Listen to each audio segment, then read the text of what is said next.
বিসমিল্লাহির রহমানির রহিম। সীমা kitchen food. আমি আজকে আপনাদের কাছে একটা রেসিপি নিয়ে আসছি। আমি ডিম ভুনা করব। আপনারা আমার মতন এভাবে ডিম সিদ্ধ করে ভুনা করবেন। এখানে আমি ডিম সিদ্ধ করার সময় এখানে 2 চামচ লবণ দিয়ে দেবে। লবণগুলো দিয়ে দিলে কিন্তু ডিমটা আর কি তাড়াতাড়ি করে ছোলা হয়ে যায় আর কি। আপনারা আমার ফুল ভিডিওটা দেখুন। এই যে আমার ডিমগুলো সিদ্ধ হয়ে গেছে। এখন আমি ডিমগুলো একে একে সবগুলো ডিম সিদ্ধ করে ফেলছি। এখানে আমি সবগুলো ডিম আর কি আমি চুলে নিব আর কি। এখন লবণ দিলে খুব সুন্দর করে ডিম ছোলা হয়ে গেছে। এই যে আমার সবগুলা ডিম ছোলা হয়ে গেছে। এখন আমি রান্নার কাজে আমি চলে যাচ্ছি। দেখুন, এতে আমি তেল দিয়ে দিছি, দেখছি 1 চিমটি পরিমাণে লবণ দিয়ে দিছি, 1 চিমটি পরিমাণে দিয়ে দিলাম হলুদ,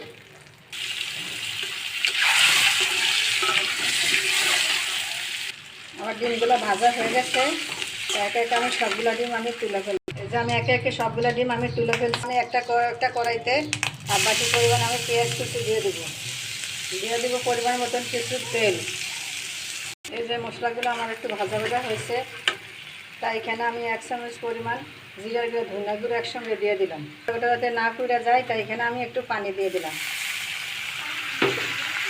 দিয়ে দিয়েছি হাফ চামচ পরিমাণ, দিয়ে দিয়েছি 1 চামচের পরিমাণ মরিচের দিয়েছি, 1 চামচের একটু কম লবণ, কারণ ডিমের সাথে আমি লবণ দিয়েছি, এই জন্য তাই লবণের পরিমাণ আমি একটু কমে।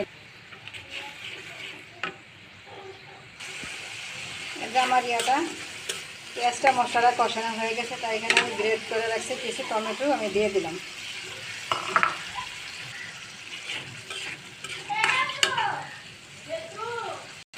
আমার মশলাটা কষানো হয়ে গেছে। এই যে এখন আমি এখানে কিছু পানি অ্যাড করে দিব আর কি।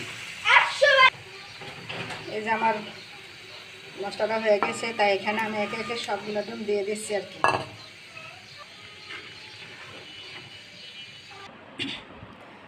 এই যে আমার ডিম ভুনাটা হয়ে গেছে, দেখুন কত সুন্দর আছে, কত সুন্দর একটা কালার। আপনারা আমার মতন এইভাবে রান্না করে খেয়ে আমাকে কমেন্ট করে জানান। আমার ভিডিও যদি ভালো লেগে থাকে আমার চ্যানেলটাকে লাইক কমেন্ট শেয়ার করুন, নতুন হয়ে থাকলে সাবস্ক্রাইব করুন। আল্লাহ হাফেজ।